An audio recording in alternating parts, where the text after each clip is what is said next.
How many people have heard the phrase out there, life isn't fair? Right? I mean, it's kind of the story of my life. It seems like I'm always having to overcome adversity, be the underdog. And there's really only three things you can do when you're in that situation. You know, you can complain about it. We see a lot of that in the media these days. You can accept it, or you can try and overcome it. Does anybody know what this is?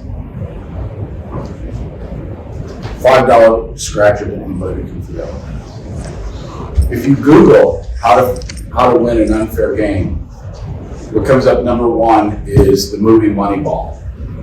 And it was a book that was written back in the, sorry for my slide getting bigger. It was a book written back in the late 90s, I believe, and it was adopted by a baseball player and manager named Billy Beane. And Billy Beane was a high school phenom in baseball. And he was drafted and told by a scout that he was going to be the next MVP of baseball and he was going to make these millions of dollars. He was the fastest guy. He had the best hitting percentage, hit home runs. He had all the stats, super fast.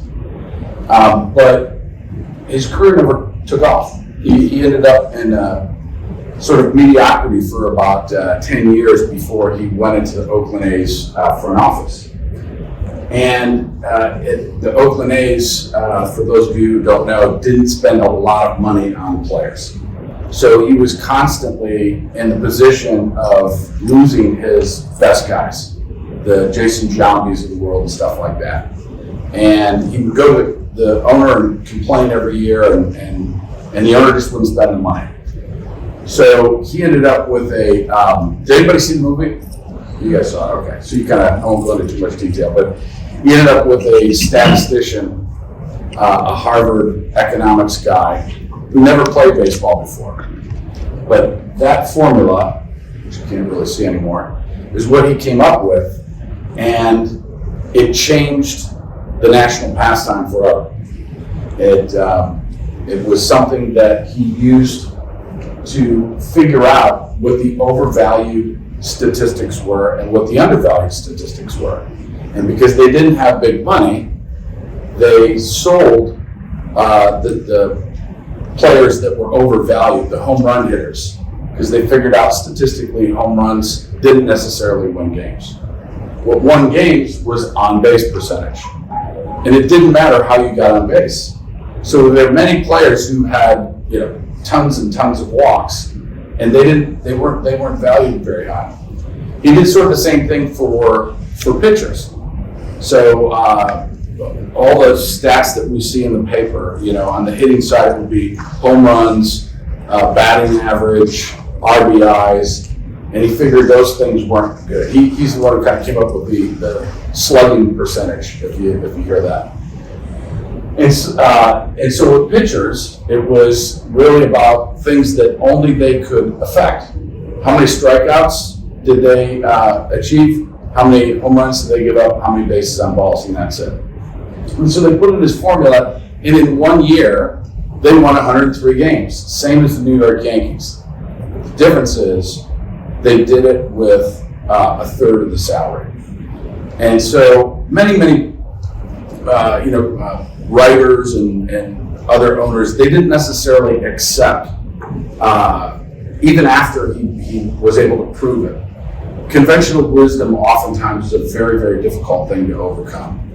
But he is one of the guys that I think, arguably one of the best examples of beating an unfair game.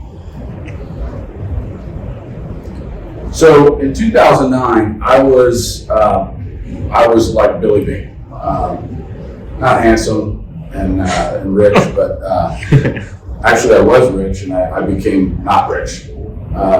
Lost a ton of money, lost my businesses, lost a marriage of 22 years. Just everything went south on me. So got back up on my own 2 feet. Started building a business again, Money had never really been a stranger to me. I knew I could get it figured out. And I wanted to do a business that I wasn't particularly in love with, but it was one that I knew I could make money in, and it was temporary staffing. And so 2011, I started the business and ran it up to about $50 million in sales a year in 2015. And so 4 years into the business, life is starting to get good again. I married a wonderful lady, and I'm getting my mojo back. Everything's going perfect. And in a 3-month period of time, I had probably 20 or so fraudulent workers' comp claims. And those 20 claims with 3 lawyers, it tilted my business upside down. I literally was on the verge of losing everything again.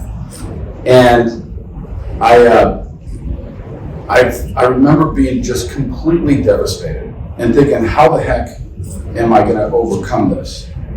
And much like Billy Beane, I didn't necessarily have a lot of resources. I was left to sort of figure it out on my own. And so I studied the stats, just like he did. And I figured out some interesting things about California workers' comp. So those attorneys, they weren't necessarily doing anything illegal, but they weren't doing, the claims weren't real. And so when I looked at California, I realized that we are unique in that regard. Workers' comp is a no-fault insurance. You're not supposed to have attorneys. And yet somehow or another, we allow attorneys into our system. And the net result of that is we pay 3 to 5 times more in California, on average, without the huge litigated claims than the rest of the states. And it's unfair, and it can be devastating. And in my case, it changed the economics of my business by over $3 million a year. So we weren't making $3 million a year in profit. So I had basically 1 year to sort of figure it out. So I'm sure everybody's driven down the freeway, and you see these signs. I started finding out that the attorneys hang out near the clinics where the workers go. So, by law, when someone gets hurt, we can't say, you'll be fine, or put a Band-Aid on it. We're required as employers to say, hey, if you're hurt, do you want to go see the doctor? If they say yes, you got to send them to the clinic. The clinics that you send them to are typically busy.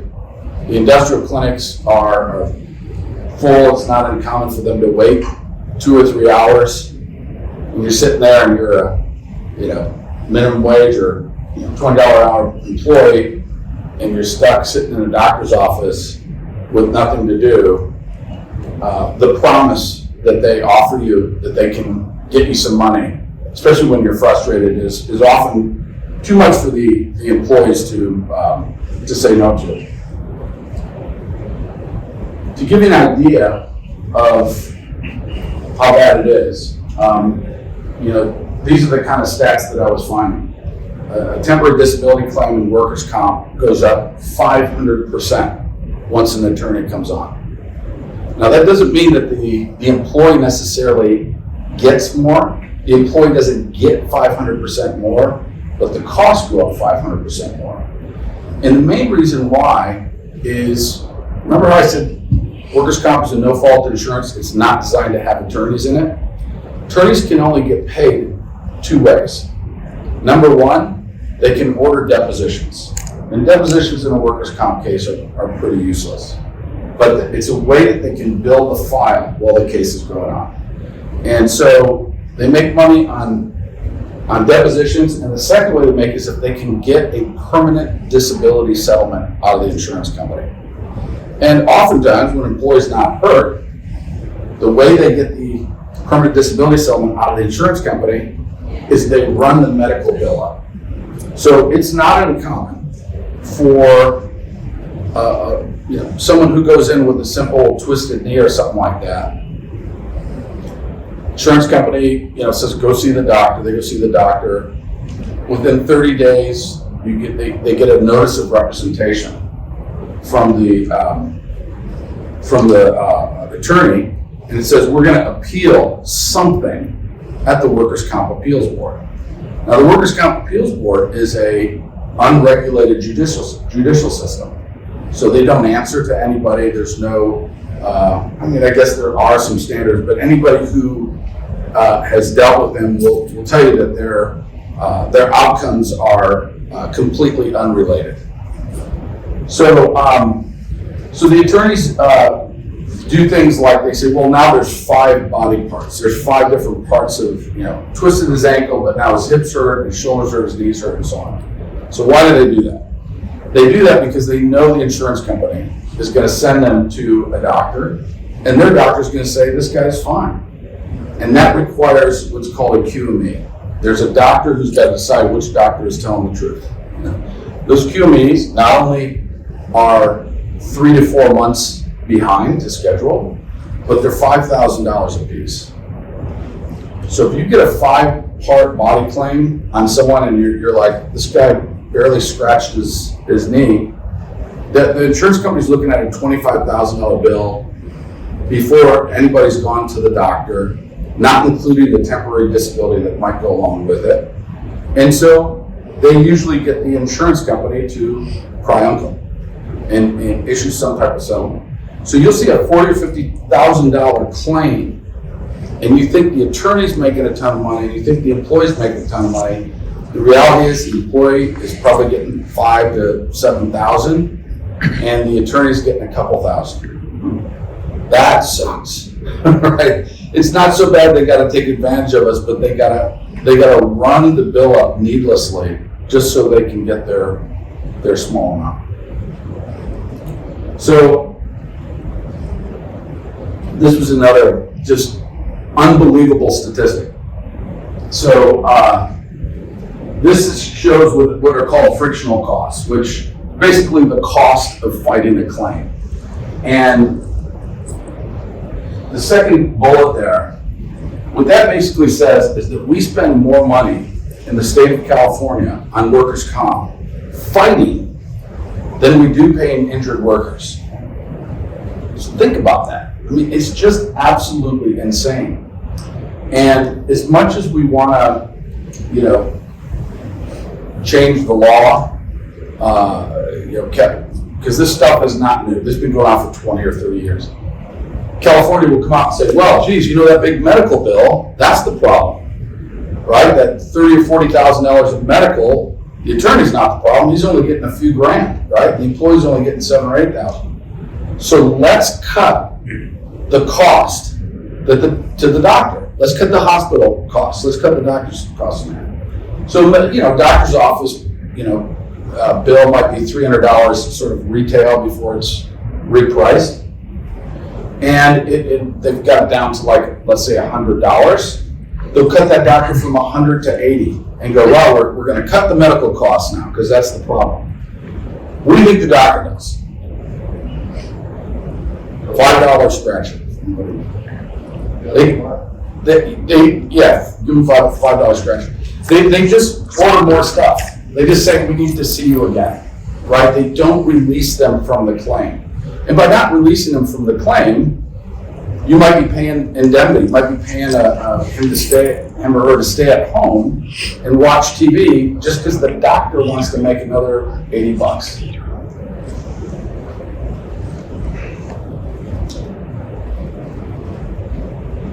Anybody read Latin? If not, Malcolm Gladwell. So, story of David Goliath. So again, it's another incredible story about if you play by the rules, if you go with conventional wisdom, you're not going to win. But to win it, to overcome the giant, David had to do something very different. So what does that mean to me? What does that mean to our business? How did I overcome it? So I thought about this problem, right? This issue of litigation. And I thought, there's gotta be a way to beat the attorneys. There's just gotta be a way, right? They don't have this problem in Arizona.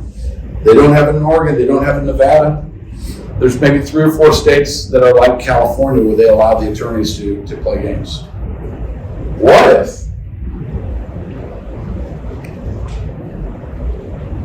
if we could get a prenup with our employees? Any Kanye fans out there? These are lyrics to a Kanye song, my son. But what if you could get a prenup with your employees? What if you agreed up front? What would happen if you fought? So that you didn't have to go through the legal system. In essence, that's what Samuel Hale was built around. We were built around an agreement that with our employees, that whether it's workers' comp or labor claims, that we would go through a alternative dispute resolution. So this will give you an idea of a typical client of ours. This is 5 or 6 years of claims. You get those loss runs, right? And every carrier does them differently. Some of them are detailed, some of them are not so detailed. You might see medical, you might see indemnity, you might see paid claim versus reserve. But what puzzles me is the single biggest statistic, the single biggest difference is never on those loss runs.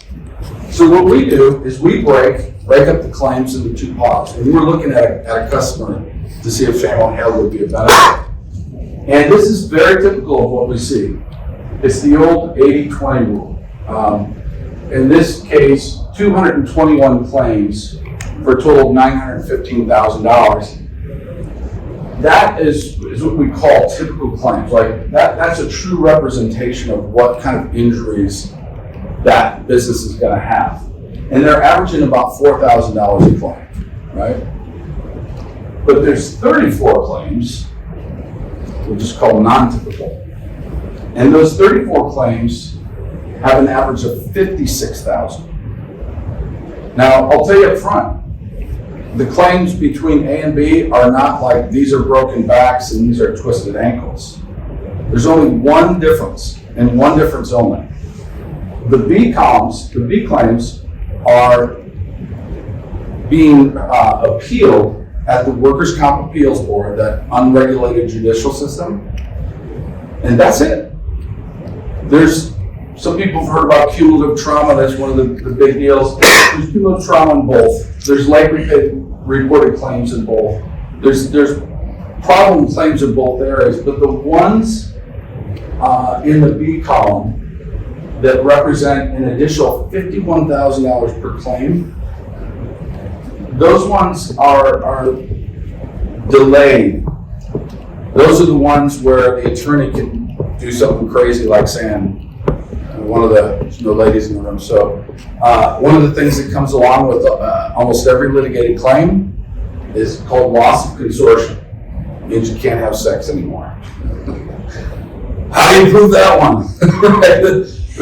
How do you say, well, no, he's got to be faking that, right? So these claims are really what makes California workers' comp 300 to 400% more expensive. So I found out that California has a provision in the labor code that allows you to, in essence, enter into a prenup with your employees. It's called the California Carve Out. It was started in the construction industry in 1993. In 2003, we crapped out. All of the monoline insurance carriers went out of business in between 98 and 2003. Arnold Schwarzenegger, the governor, reformed workers' comp, and he passed a labor code 321.7, which allowed any business to participate in this program. So of the 70 companies in there, you see big Fortune 500 companies like Safeway, you see municipalities, the city of Los Angeles, etc. It takes a lot to qualify for it. There's a reason why only 70 companies have it, but we thought if we could go and get that, if we could qualify, we looked at the savings, and the savings was massive on claims, 75%. So we went out, qualified for it in 2016, and we built our whole company around this one code. And we share that with our customers through co-employment. So we write a contract with them that say we're both employers. And by both of us being employers, we can bind them to our superpowers granted by the state. So there's many, many cool things about the program, and I'll answer questions if you want, but the main thing is this. It's all about speed. The Workers' Comp Appeals Board is slow. It can take months for you to be in front of a judge to argue over a dispute. When we get a claim and we get a notice of representation by an attorney, which means it's going to be heard at the WCAB, we essentially have a get out of jail free card that we send to the WCAB, and the case is immediately dismissed. So that ends the venue that the attorneys can play these games in, and we bring it into what I call the People's Court. So we have an ombudsman who is the sort of judge, jury, and sheriff of our program. The ombudsman is a judge, 20 years on the bench, so he knows the system really well. He calls the employee. If their lawyer tried to come in, he'll call the lawyer and just say, hey, your client or your prospective client is part of a different program. And one of the benefits of that program is the ombudsman. So the ombudsman will help the employee for free and explains all the rules to them, including if they want to have an attorney. The attorney has to read our rules, register in our court system, and explain to the judge how he's going to help this employee in a no-fault system that has all of the protective features already built into it. And then the judge will sit down and explain to the employee, here's what this guy wants to do. If you want to use him, you can use him in our system. However, no games. They can't change doctors. They can't really do anything other than whisper in the employee's ear. Now there's 3 stages. 90% of all these claims are closed out by the ombudsman without, whether there's a dispute going on or not, in 90 days. If the ombudsman is unable to figure it out for the people aren't happy with the system, they can apply for mediation. And anybody can apply for mediation, the employer, the employee, the attorney, et cetera, et cetera. If that doesn't work, we go to binding arbitration and we get a legal decision. So the binding arbitration, we've done probably close to 2,000, a little over 2,000 claims. We've never had one get that far. So if someone had a broken back, and we were and the insurance company was, deciding, a 20-year settlement, you might see something go to arbitration. But the bottom line is, when common sense rules are applied, there's really not that much to disagree about.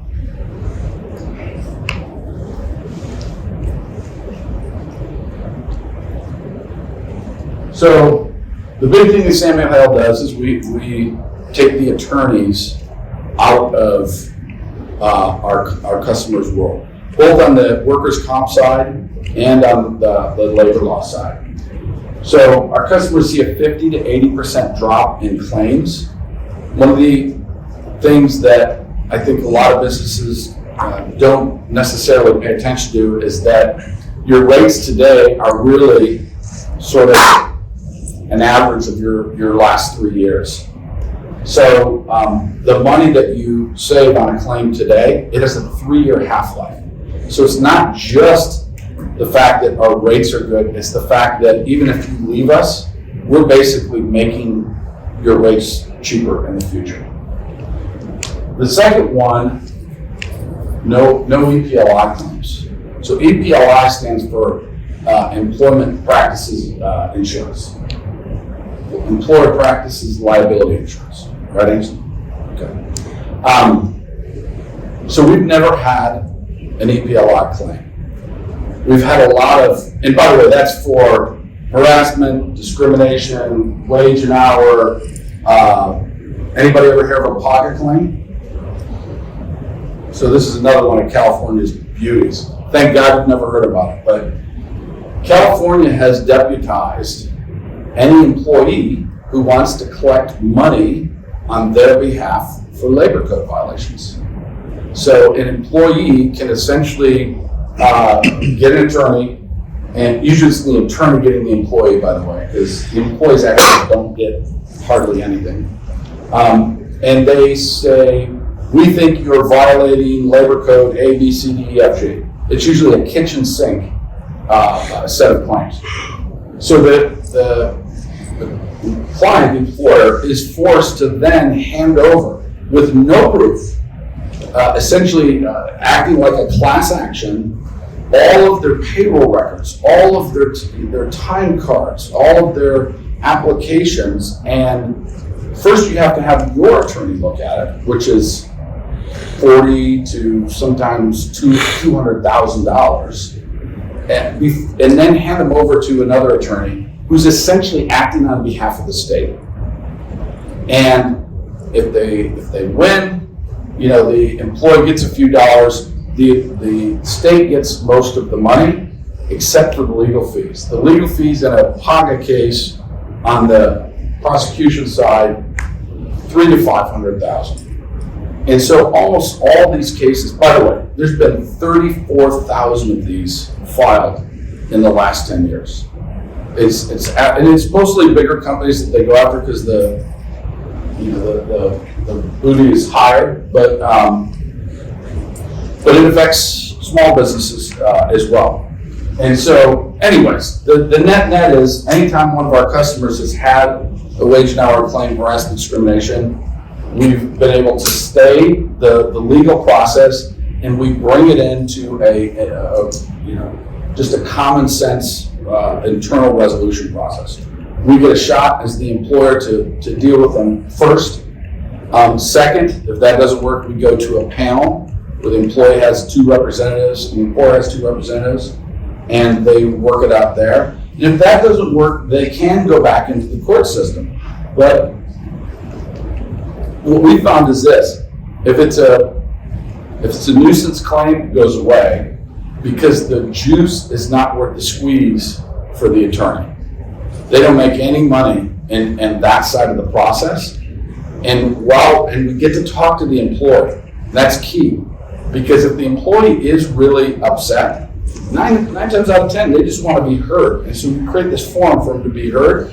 And if we think there's an issue, we say, hey, here's 10 grand or here's 15 grand. If you say no, you can go the court route. We'll file a claim against the insurance, but you're looking at 3 years. There's no guarantee you're going to win, and your attorney's going to take 35%. So people come to us for workers' comp, but the EPLI, the employment practices in California, is just as big of a benefit. So a lot of people at this point will ask, well, do the employees have to do this, right? Because this is different than what they normally do. And the answer is no. When we sign up a customer and we sign an agreement to handle all these employees together, if an employee doesn't want to sign it's called a Pact Agreement, and that Pact Agreement is a trade association agreement that has all of these rules in it, they don't have to.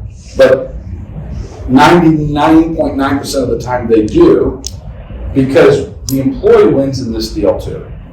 So if they're hurt in the workers' comp system, statistically, they make more in our system than they do with an attorney, and they get their money faster, right? That's a heck of a deal. If they have an issue with their employer in terms of employment law, we get them hurt, right? It's 9 times out of 10 when they're with that attorney, they're getting madder and madder and madder because they really don't know what's going on, and it takes a long time. We deal with their issue right up front. But the other thing is we take a small piece of the savings and we put it into a money purchase pension program. So every employee paid for out of the savings of the workers' comp is eligible for this. And if they're with any of our customers for a period of 2 years, they get fully vested distributions into what is equivalent of like an IRA. Those pension distributions are $1,000 to $4,000 a year for minimum wage employees. So imagine you've got workers' comp costs, and for about that same cost, you're getting this whole program. So just to kind of personalize it a little bit for your industry, these are the rates with our carrier for the class code that you're representing. So in Arizona, it's 1.74% of payroll. This is like for a manual rate or someone with 100x mod. Obviously, this can go up or down based on your x mod rate. But California is 4.88%, so almost 3 times for the same thing. They don't get any more in California. If an employee is injured, they get the exact same thing that they do in Arizona, Idaho, Nevada, Oregon, Utah, anywhere else in the United States. So, with the PAGA and the workers' comp costs, now we have this thing called the big quit or the great resignation. Has anybody dealt with that? Employees turning over, they just, for whatever reason, they know the job market's good. And if they can't make work on Friday, instead of coming in and talking about it, they just say, they don't say anything. They just never show up again, right? 48 million Americans voluntarily quit their job last year. So, being an employer, it's a blood sport in California. It's an unfair game. So, this thing with Samuel Hale, this quest that we have to protect our clients from this. There's a book called Good to Great, and they talk about the hedgehog concept. Has anybody ever heard that? Yeah. So there's 3 things that drive this company. Number 1, we have a passion for it. Why? Because I was that guy who almost lost everything again. Because of some fraudulent workers' comp claims, because some guys who were trying to make $3 or $4 grand on a claim. The one, just real quick, so the one that broke the straw that broke the camel's back for me, I call it the $70,000 stitch. When an employee bumped his head, you got to send him to the doc. Doc puts 1 stitch in the bald spot on his head. So of course, he's got 1 stitch, he has to get that 1 stitch taken out. So he's, next week he goes to get the stitch taken out. So the following month, I get my loss runs from the carrier, and instead of seeing like a $800 or $900 claim on there that should be closed by now, I see 2 claims. I see one for $11,000, I think the other one was like $55,000. So I call the carrier, which is Zurich, and I say, hey, what's going on here? This guy bumped his head. He went to the doc. He had the stitch taken out. And they said, oh, you haven't heard. He was driving home from the clinic. He ran out of gas, went to go get gas, and he got hit by a car. So the technical rule on that is if he's in process to work, going to or from, or going from work to the clinic, or the clinic to work, that's a workers' comp claim. But the reality was, when I got the police report, it was 8 hours after he was at the clinic, and he was 20 miles the opposite direction of both his work and home. So I'm like, this is great news. I call Zurich, and I say, hey, I got the police report. This is not to and from work. It was 8 hours after work. This was nighttime. I think it was outside of a bar. And he was jaywalking. Got a ticket. They said, I know, but he's got an attorney. So what? What's the attorney going to say? The attorney says that basically he was dizzy from the bump on his head 2 weeks earlier, And he drove around in circles because he's suffering a head injury. And that's when I said, that's it. So anyways, that's the passion that drives this business. We have a deep understanding of this metric that I guarantee you, if you hear about it from a broker or insurance company, it's a rarity. Nobody looks at it, but it's 50%. It's a bogus number that's 50% of the total cost. And the last thing, our little metric, which might not make a lot of sense to you guys, but 50% of pure premium is basically 50% of average. So a lot like baseball, workers' comp has lots of statistics. So if you ever hear the insurance commissioner is raising the rates, they're talking about the pure premium rates, which are the average loss for a given class code. And we try and manage our customers to 50% of average. But the real story is our customers a lot of times have 300 and 400 X mods. So they're 300 to 400 times or 300 to 400% worse than average. Some of them are 700% worse, right?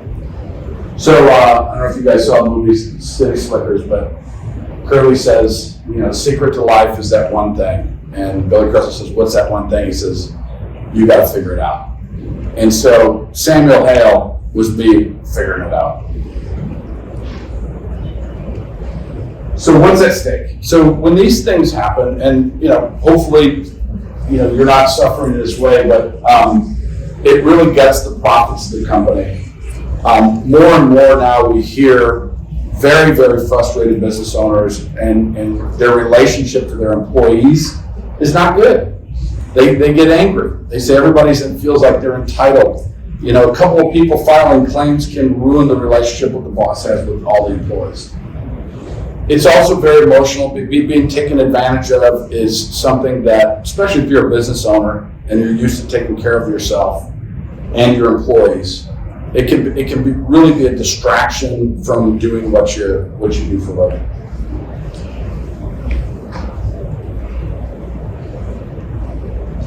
So, part of what we're here to do is to let people know that there is another choice out there. Buying just another policy, it doesn't necessarily help this situation. Samuel Hale can, give you those 3 benefits. Again, don't wait till it's too late. Most of the customers we see, they're in a lot of pain by the time they find us. Those claims that you get this year, they last for 3 years in your rates. So I always say keep your broker in check because it's all about the check, right? How much it costs. So call Angelo, call Samuel Hale. We're happy to help you out. Questions?